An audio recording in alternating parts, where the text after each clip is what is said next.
Looks like it hasn't been slept in. Apparently my father hasn't been to bed yet. A biography of George Shrub. Since when does my father read that kind of trash? I hope no one's expecting me to read that.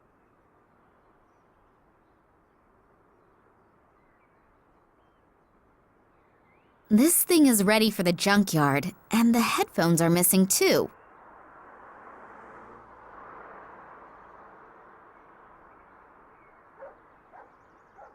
It's unbelievable how little clothing men need to get through life. There are batteries in here. Maybe they still work. I'll leave the portable cassette player here, though. I don't want to schlep around any unnecessary junk.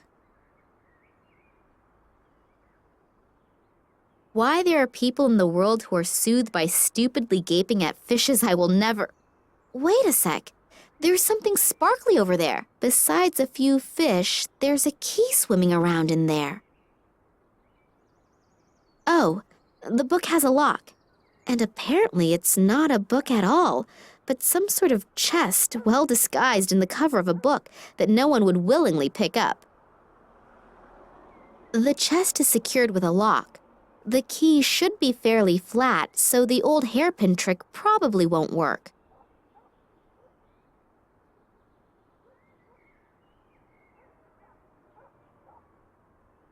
Documents about my father's expeditions and research results.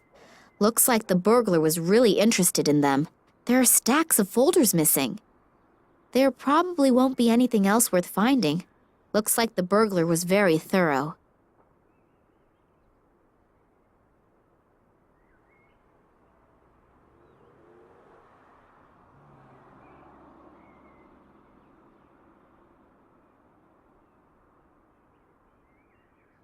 There's something in between the planks. Even with my slender fingers, I can't get in there.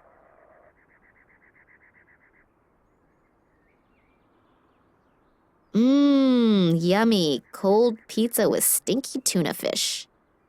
Why am I doing this? The smell alone could probably peel the paint off the walls.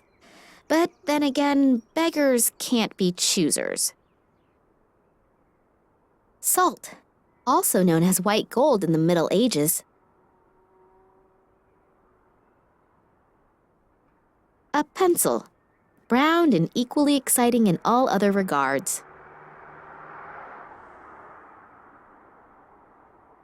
There's a dentist's appointment on one and a shopping list on the other.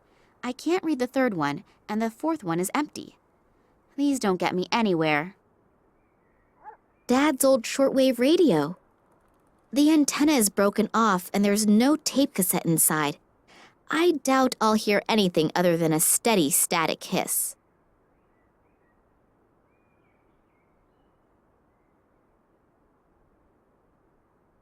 Password protected. Think, Nina, think.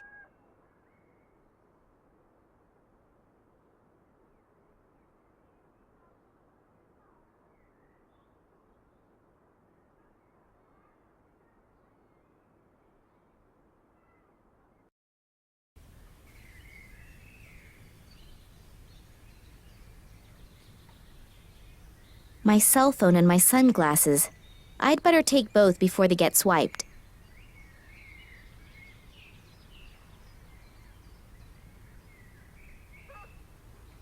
The bucket is full of water. Oh, the handle just came off.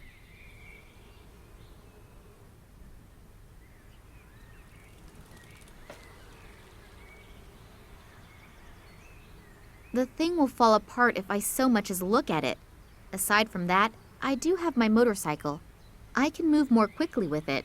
The only thing that could still be of use is the air pump.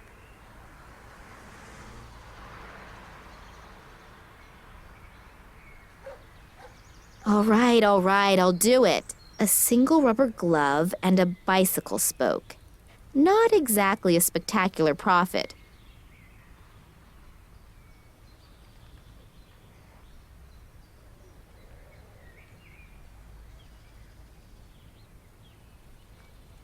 A whole pile of cigarette butts. Looks like there was a chain smoker at work here. On top of that, my father is such a strict non-smoker, he even banned smoking anywhere on the property. That leads to the sewer system. The stench is coming out of every opening. A box full of junk that is practically screaming that I'm going to find something inside that'll be useful to me at some point.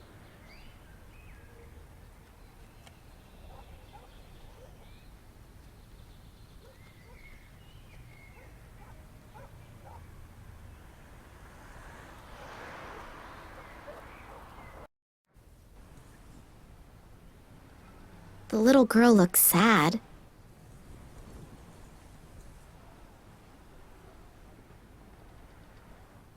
Hello there. Hello? What are you doing here all alone? Did you sleep here or something? Who are you? My name is Nina. And yours? Oh, hello, Nina. I'm Lisa. So tell me, did you really spend the night here? Yes? Why? Don't you have a home? Yeah, but I was scared. To go home? Yeah, I'm gonna get in a whole lot of trouble for sure. My bike is broken, and Dad's camera, too. And that's why you spent the night out here in the cold? How did that happen? I was playing here in front of the museum, and then suddenly, I got scared. I didn't exactly know why, but I just wanted to hide in the bushes. And then suddenly, there were these strange men in black costumes. So I sat there in the bushes, and suddenly I got even more scared. I just wanted to get away. Then on accident, I pushed the button on the camera. There was a bright flash, and the men turned around. They looked at me, but But what? they didn't have faces. It was so awful, and then I just ran away. I ran and ran as fast as I could. And then I realized that I had lost my camera, and so I had to go back. Luckily, those creepy men weren't there anymore. And I found the camera again, but it didn't work anymore. And since my bike was broken too, I didn't dare go home. Will you help me? Will you come home with me? Or can I live with you? No, better not. But I'll help you fix the stuff. But you have to promise me that you'll go home right away. Your parents are probably worried to death. Okay, good. What's up with the bike? I think I ran over some stupid shard of glass at the construction site, and now I have a flat. And to top it off, the bike was brand new, and my mother made sure to tell me to take extra good care of it, because we don't have much money, you know, and we can't afford a new bike. Don't worry. You don't need to buy a new bike just because you have a flat. I can take a look at it. And your camera, too. Would you do that for me? You're so nice. But do you even know how? Of course, no problem. Give it to me. I don't know. What if you can't fix things so good? Fix the bike first. If you can do that, then I'll give you the camera. It was really expensive, and if you break it even more... Yeah, I understand. I gotta prove myself first. Okay, good. Then we'll start with the tire. This photo is my only hope for a hot lead. So there's nothing left for me to do but start fixing the tire. Show me your camera. Fix my bike first. You're really stubborn. Yeah, my mom says that all the time. She's right. See you later. But you'll be back, promise? Of course. Don't you worry. I'll have to remove the tube.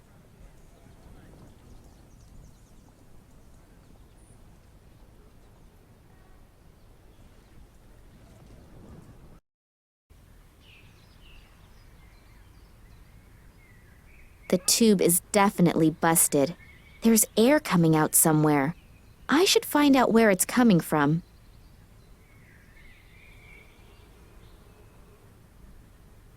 I'll hold the tube underwater and see where the bubbles come out. So I found the hole and marked the spot. So now I've smeared glue on the glove. Hopefully this stuff won't dry too quickly.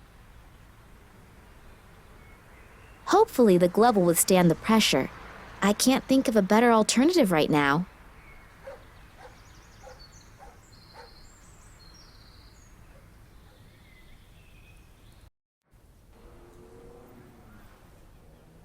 Oh, hello, Nina. Hello. Your repair work is as good as done. Okay, good.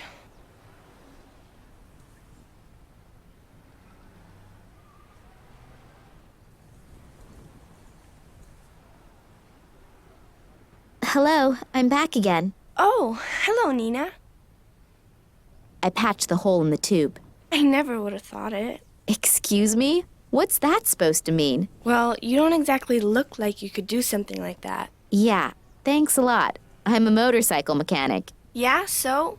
You still don't look like you could fix a bike. I'll just take that as a compliment. And now that I've proved myself worthy, I can fix your camera too. Yeah, that'd be great. Here, take it. See you later. But you'll be back, promise? Of course, don't you worry. This digital camera doesn't work. I have no idea how I'm supposed to fix it. I still hope I can get a few significant photos from it.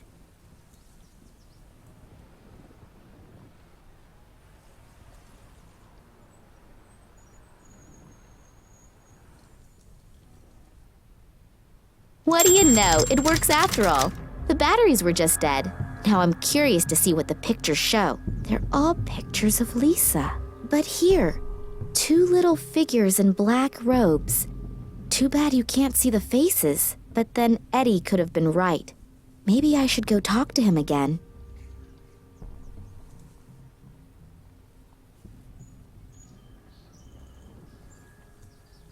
Hello, I'm back again. Oh, hello, Nina. Here, I fixed your camera. Really?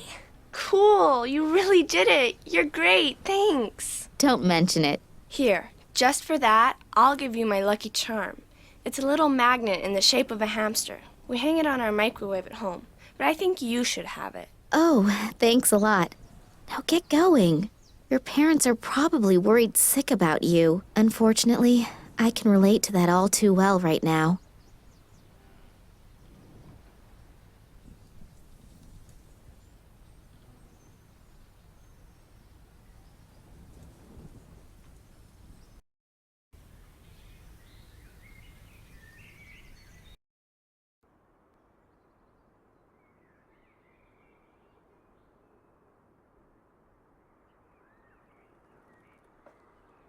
Got it!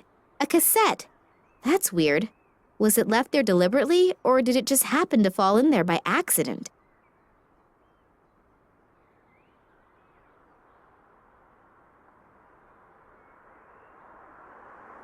The first and last on the car, a fourth of the openings in the entrance to the underworld, and finally, the guardians of my work. What?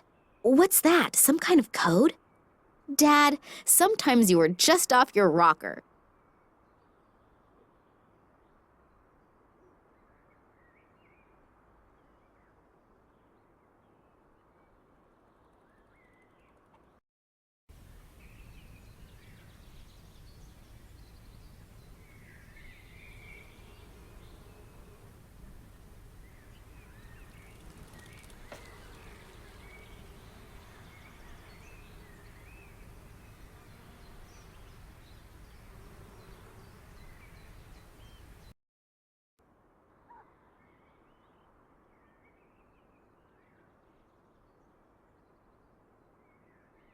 Password protected. Think, Nina, think. 2, 3, 4, 2. No wonder Dad tape recorded the code. No one would be able to find the password very quickly. You're not supposed to read other people's email. Then again, extraordinary circumstances call for extraordinary measures. So let's start snooping around. There are only 2 emails in the inbox. One about boosting performance and the other about women over 80. Neither of them interest me that much. The trash file is empty. But there's an email to ok@nms.de in the sent file. Subject, Tunguska. Could be interesting. I'll just go ahead and open it. Hello, Oleg. Haven't heard from you in a long time.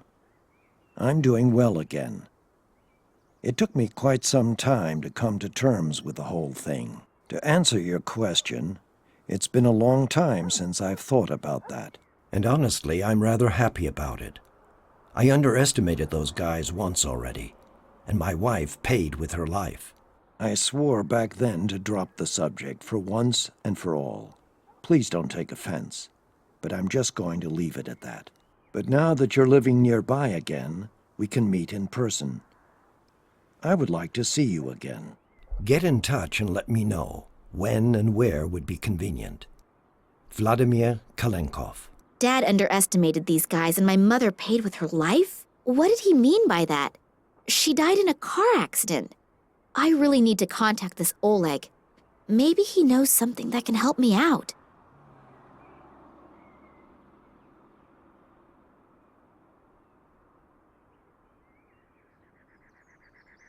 I'll try to draw the key up the side of the glass using the magnet. Got it. My father's address book. That could help me out. And a little note attached to a ribbon. There's a number on this note. LA60AK19AL. Under that, there's a description of the diadem that was probably robbed from an Oriental princess about 200 years ago. Originally, the 3 largest gemstones in the world had been incorporated into this diadem. On the left, an emerald. On the right, a ruby. And in the middle, an amethyst. My father wrote something on the back.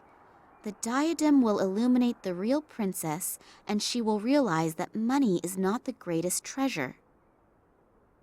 Let's see if this Oleg is in there, the one who wrote the email to Daddy. Oh, here. Oleg Kambursky. He even lives close by.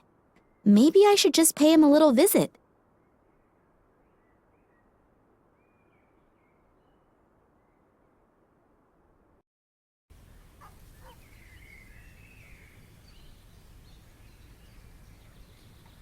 So here we are. Hopefully that's the Oleg that my father wrote the email to. And hopefully he knows something that can be helpful. I haven't really been able to find out much yet. A blue trash bag, hopefully unused.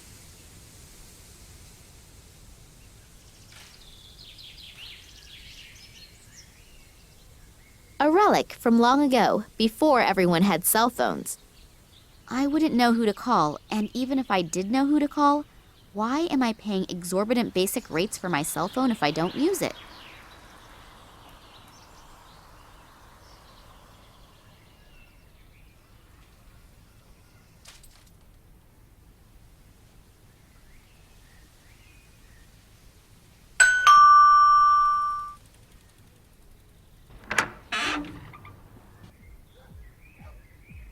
Good afternoon. Good afternoon. Are you Oleg Kambursky? Yeah. Why? I'm Nina Kalenkov. Yeah? And? Yeah, okay. You know my father, Vladimir Kalenkov, and I thought you... I don't know any Vladimir Kalenkov, and now, if you'll excuse me, please. Phooey. That wasn't very successful. I hope for the biggest break in the search for my father, and that guy doesn't even let me speak. Did I say something wrong? Or exactly the right thing? A sweet little food bowl for our furry friends. Pets can get in and out through that thing.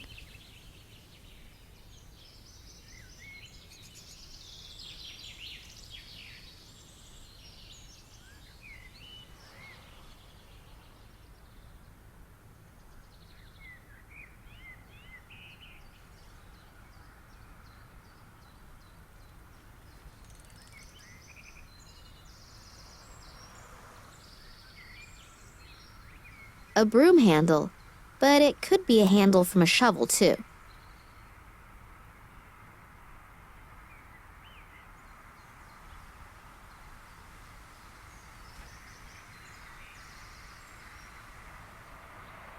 The guy is hectically making phone calls. Does that have something to do with my visit? If only I were a fly on the wall in his office.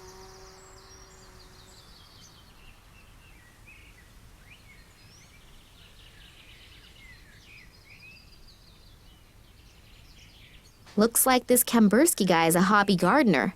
Even his garden hose is green.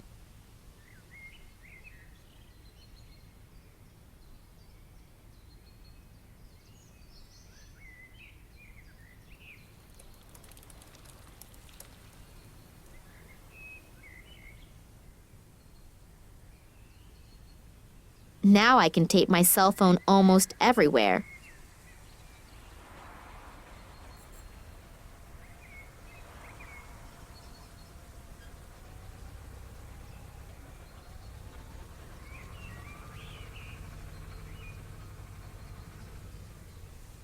I'm finally gonna get rid of this stinky stuff, and the cute little fuzzball will probably even like it.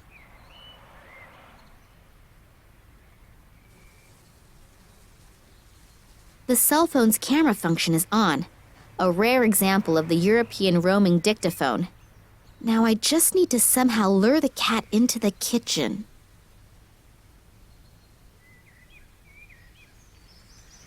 That should make our little pussycat real thirsty.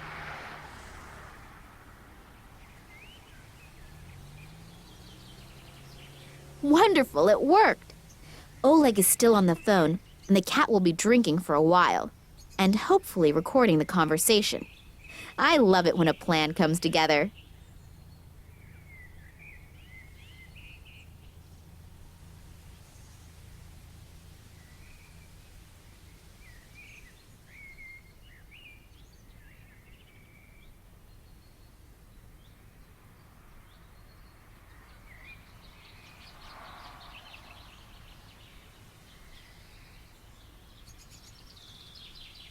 Let's see how the cat reacts to my cell phone's vibrate mode.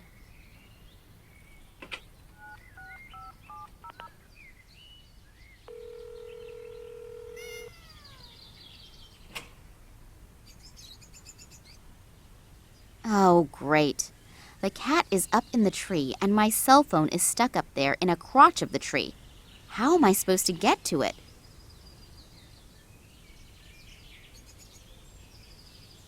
I've reinforced the opening of the bag with the bucket's handle. Just a little more tape around it. Yeah, that should do it.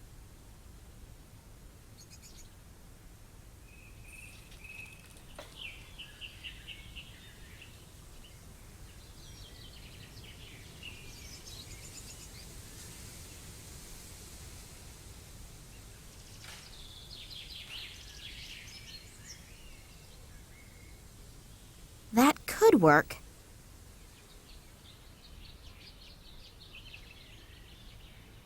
Wonderful. Let's see if the recording of Oleg's phone conversation gets me anywhere. Kalenkov isn't here anymore. No, Tunguska wasn't mentioned, but there wasn't any opportunity to either. Yeah, I just think someone urgently needs to take care of the matter. All right, so you'll call back then. Bye. Well, that wasn't very productive. Okay, so this is what we have. Someone should be tending to some kind of matter. I hope the matter isn't me. Besides that, something about Tunguska. There was also something in the mail for Oleg. Maybe I should ask Max about that later.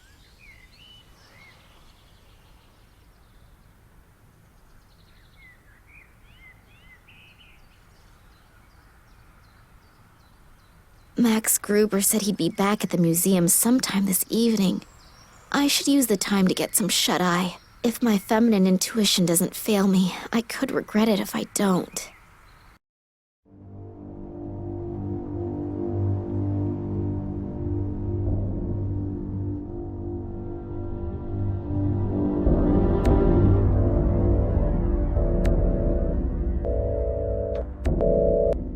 Did you get what I wanted? Not yet. We've searched through everything but haven't found anything. And Kalenkov? Still nothing here either. We'll probably have to take other options into consideration. I don't care what you do, as long as I get results. Don't disappoint me. Strange. I feel like I'm always being followed. Even when I came home earlier, for a brief moment, I thought that I saw the face of that Konsky guy in the window. Oh well, most likely it's my nerves. I hope Max heard something from my father.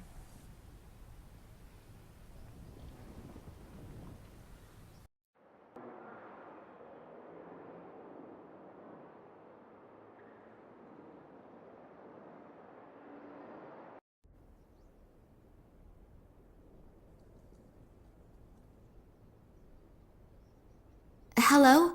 Can I interrupt for a moment? You're not interrupting. On the contrary. Have you heard from your father? No, unfortunately not. And last night I was attacked.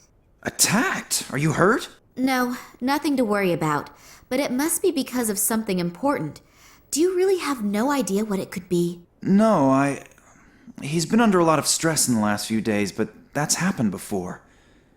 Looking back, there are plenty of ways to interpret it, but especially conspicuous? No, not really. That's a shame. Yesterday evening you offered me your help. Does the offer still stand? But of course. My name is Max, by the way. Nina. But you know that, don't you? So, ask away. In the last few hours, I've heard the name Tunguska several times. Do you know anything about it? Do you mean that Tunguska catastrophe from 1908? Yes, could be. At the beginning of the last century, something exploded there. The destruction must have been enormous, but even today nobody really knows what happened back then. Your father once took part in an expedition to Tunguska, but you probably know that, don't you? We never really spoke much about what he used to do.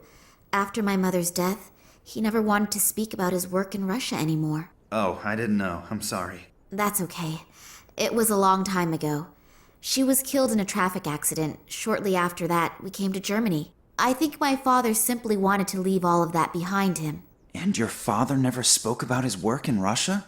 Didn't you ever ask him? No. He asked me never to ask him again, and I kept my word, despite being very interested at times. Well, I know a little more about it. In 1908, an unidentified object went down over the Siberian taiga. A huge area was completely destroyed by the shockwave and a wall of fire. The shepherds who lived there, the so-called Evenk, were either hurled through the air or burnt. There were hardly any survivors to witness anything. Several expeditions were started to find out the cause of this catastrophe, but despite all their efforts, no clues or any evidence was found that was at all helpful. And in time, several fantastic theories arose, from a meteorite colliding with Earth, to the appearance of an unknown type of energy, to the explosion of a spaceship. And off the top of my head, that is about everything that I can tell you on the subject. But somewhere in the archive I still have a few articles over the Tunguska phenomenon lying around. Shall I go and get them? Yes, that would be sweet of you. Oleg spoke about it, and I read one of my father's mails to him. There was also something about it in there. Maybe it will bring me a little further. Okay, I just have to get a few small things done here, and then I'll have a look around the archive. Thank you very much. Yesterday evening, Eddie was mumbling something about people in black robes. I didn't take him very seriously at first, because his description was, let's say, a little strange. But I spoke to a little girl today who saw something similar last night. She even took a photo of the men in black robes. Unfortunately, there is not very much to see, but I'll certainly speak to Eddie about it again. Do you know where I can find him? No, I have no idea. I haven't seen him all day. He's probably crept away somewhere quiet to think about it all. You mean he's drinking again? Yes, I'm afraid so. Unless... Unless what? Oh, nothing. Nothing? Come on out with it, tell me. Well, if those strange men in black noticed that he was watching them... You mean they came back? I don't know. At the moment, I have no idea what is actually happening here. Well, this is something we have in common. I found this piece of paper amongst my father's records. Does it tell you anything? LA60 AK19AL? That sounds like one of our exhibits. What about it? No idea. I was hoping that you could tell me that. Not spontaneously, but I can go and get the item. The note with the description of the diadem is missing, but you just had it in your hand. I don't know any more about it either. Thanks a lot. Can I take my time to have a look at it? Of course, but please don't forget to put it back later. Otherwise your father will tear my head off. If he still can. Hey, stop thinking like that. We'll find him, I promise. Yes, hopefully. There must be an important reason why Daddy kept a piece of paper with the description of the diadem at home. But what? And what is that about the true princess? He used to call me that sometimes. Is it a message to me that I should be able to understand somehow? Think, Nina. Think quickly. Does the name Oleg Kambursky say anything to you? Kambursky? Oleg Kambursky? No, nothing. Should it? Unfortunately, I don't exactly know that either. The things out of the archive about Tunguska. Yes, I'll get going now. But it could take a while until I've sorted through the records. No problem. I'll wait here.